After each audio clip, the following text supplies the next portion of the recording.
right, it's Jeff Sweatman in the Corner Lounge this afternoon, and we are thrilled to welcome in a Rock and Roll Hall of Famer, Lifetime Grammy Award Achievement winner, and he's playing tonight at the Paramount with Bettye LaVette. Don't miss it. Booker T. Jones. How's it going? Nice to meet you. Good to meet you, Jeff. Thanks for coming in and making some time for us here. Thank you.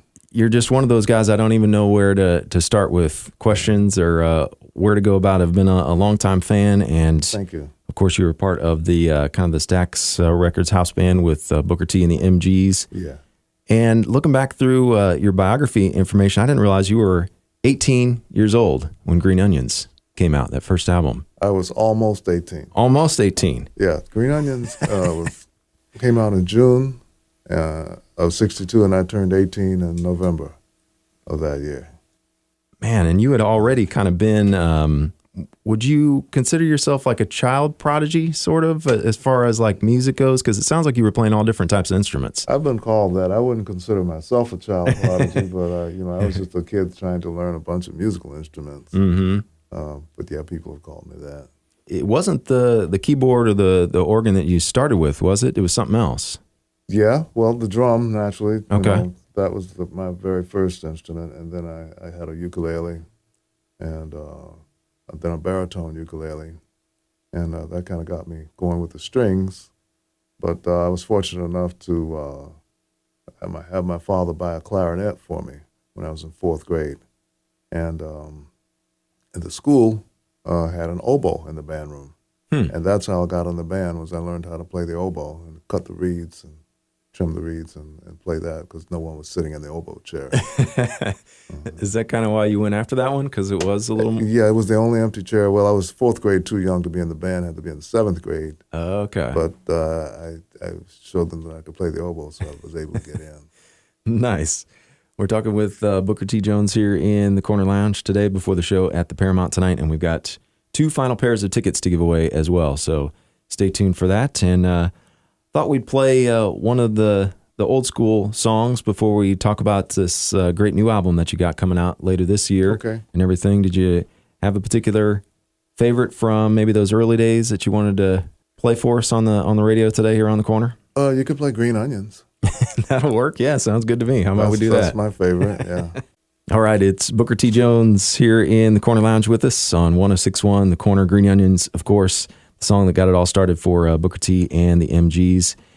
Thought maybe you could talk about working with the MGs over the years. You've had a variety of different periods of your career, whether it's been a solo artist here in recent years, especially a resurgence in that area. But even back in those early days, you were kind of leading the whole band, and that's probably what you're most famous for, just being a band leader. But being a producer and songwriter, which of those aspects do you like the best? Well, they are, from my experience, very difficult to separate because very often I would write a song and end up producing the song I wrote and playing it in the band. So, they really did go together, especially in the early days. I didn't realize that you had produced Bill Withers' debut Bill Withers, album. Oh yeah. A great guy from not too far from here. What type of approach did you have with that record? Because the production on that is just so timeless and very spare in a lot of cases, it seemed like. Yeah, well, the record reflects Bill's demeanor and his personality. He's a no-nonsense guy, and he didn't have intentions of becoming a star or anything. He just wanted to sing his songs to somebody. So, and he wasn't even certain when we went in the studio that he would be the singer. So it was just a few instruments and him, and just featuring his guitar and his voice. I guess he's still making music to this day, but he doesn't necessarily doesn't want anything to do with the music business necessarily. We're friends, and he doesn't talk about it very much, but I suspect that he still loves it deep down. Yeah, and you've kind of had some ups and downs in the music industry as well over the years, and you're with the Anti record label now. Album a couple years ago, you had Drive By Truckers and Neil Young on Potato Hole. That was awesome. And now this new one, we've just gotten the news this week that it's got all kinds of guest stars on it. Maybe you can talk about that, let folks know when it's coming out and everything. Mm-hmm. That is a combination of the Roots and Matt Berninger from the National and Lou Reed and Sharon Jones and Jim James from My Morning Jacket and myself. Yeah, and how does all of that come together? Do those folks seek you out, or did you kind of put the word out that you were looking for? I was the seeker in New York City, and they all, were in town at the time. Pretty much based around the Jimmy Fallon show. Nice, yeah. It's great having the Roots be the house band on there. Did you give Questlove any tips for leading that band? Oh no, I couldn't give him any tips for that. He's the best. He's the best. But Jimmy's and his show are kind of like a big family with a lot of people that kind of hang around them, and it sort of grew from being on his show. Gotcha. Well, looks like May 10th is the release date for The Road From Memphis, and can't wait to hear it after the great success of Potato Hole. Now, even several years ago, you had worked with Neil Young and kind of reunited the MGs and everything, went out on tour with Neil. Yeah, we met in the early 90s in New York City doing Bob Dylan's tribute show at Madison Square Garden. And we had some great times of rehearsal and hung out there and got together. He made some news winning his first ever Grammy for his own music this past weekend, which is hard to believe. Yeah, that's amazing, isn't it? So I thought maybe you had given him a call and given him a hard time about that now that you're a Lifetime Achievement Grammy winner. Yeah, it's just the strangest thing. He's won for liner notes and everything unrelated to music. Mm-hmm. Yeah. I wanted to kind of go back through your career, and like you mentioned, you have written songs for other folks that have been hits over the years, and maybe is there one particular one that we could play here for folks today that you got an interesting story about or you're particularly proud of? Yeah, writing Born Under a Bad Sign for Albert King was one of my first real thrills, and I still love that song. You could play that one. Great. Yeah, and it's Booker T. Jones here in the Corner Lounge on 106.1 The Corner before the show at the Paramount tonight. All right, Booker T. joining us in the Corner Lounge today. It's 106.1 The Corner, and I'm wondering about those Stax years of your career, Booker, what type of environment was that? Was stuff just constantly coming at you, or, like the song we just played there with Albert King, did you know that you were writing a song for a particular artist, or was it just kind of craziness all the time? Well, the environment was one that grew. It started very small, basically a record shop outside in the foyer on the street, and people trying to, get microphones and musicians and instruments together to record a record in the back. And it started with myself borrowing a baritone saxophone from the school band room and coming in and playing on Rufus and Carlos, 'Cause I Love You. And that was a local hit. So they got enough money from that to try to produce some other records. And it was a slow start. By the time I graduated from high school, we had put Green Onions out, and things began to pick up from there. But no, it wasn't hectic from the beginning at all. It was a little but slow starting. It did grow into a situation where recording was going on all the time. Yeah, and then in the late 60s, it really kind of kicked in there. Mm-hmm.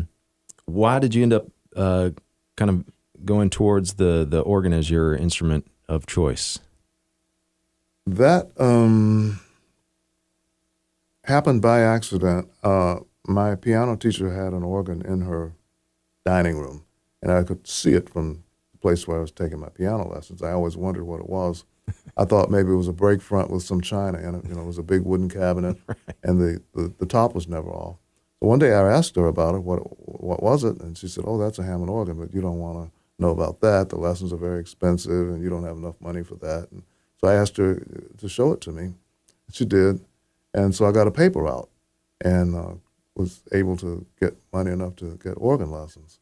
And I fell in love with it there at her house in Memphis, Tennessee on Orleans Street. And I just started playing organ in church after that. My father was treasurer at the church. He had the key to the church, so I could go after hours and get in there and play the church organ. And then it just so happened on the day that Green Onions was recorded, there was a small Hammond M3 at Stax. So instead of playing my song on piano, my blues song, I played it on organ. And they liked it enough to put it out, and then they needed a B-side for that. And that's caused me to play my little piano riff on organ. And that's how it came to be Green Onions. Nice. And it all kind of went from there. Gotcha.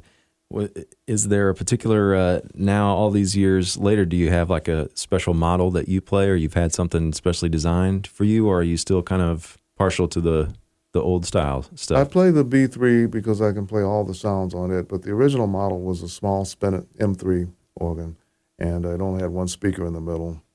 It had little pedals on the bottom. But the B3 is more accepted around the world. The churches use it, country bands use it, the jazz players use it. Jimmy Smith played that, Jack McDuff, and that's the most accepted one now. Nice. And were you fans of guys like that already, even before you had tried playing organ? Oh, I was. The reason I wanted to play the Hammond organ was because Ray Charles played it. He played it on One Mint Julep with Quincy Jones, and I loved that, and I was trying to imitate that sound. Yeah, and actually you got to work with Ray Charles later in your career. What was that like? I never did work directly with Ray Charles. He sent a song to me to play on. I just couldn't believe that he wanted me to play organ on one of his songs. But I never was actually in the studio with him. Gotcha. But I got to work with people that produced him and recorded him. Mm-hmm. Tom Dowd was Ray's engineer, and he never knew that. He was a pretty modest guy. I never knew when I was working with him that he had worked with Ray. Well, yeah, who are the folks that make up your band currently that we'll see tonight at the Paramount with you? I brought some musicians from California, an excellent drummer from Oakland, Darian Gray, and a person who's actually been my guitar teacher from the Bay Area, Vernon Ice Black. Vernon's incredible. And from Boston, Jeremy Curtis on bass. Great. Well, and what's the format for the show, too? I was wondering, because I'm a big Bettye LaVette fan as well. Is it two full distinct bands? Yes, it's two sets? Distinct groups. Okay. Yeah. Mm-hmm. Are there any? I've been to Betty's shows, but I never really worked with her on stage. Oh, okay. Well, maybe that can be a first for Charlottesville tonight. We can get an encore or something with you two working something out. Maybe so. She's a wonderful singer.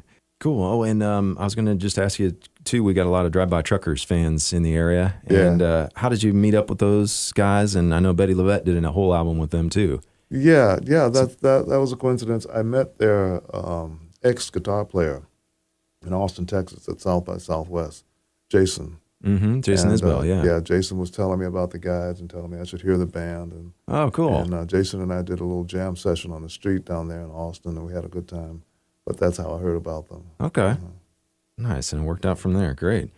Yeah, it's going to be an amazing show tonight at the Paramount, and we look forward to the new album coming out in May. Thank you. Booker, we don't have anything to play from that just yet, but I'm sure we'll be getting something soon. We thought we'd go back to the Potato Hole album from 2009. Anything you want to say about the title track here before we play it out?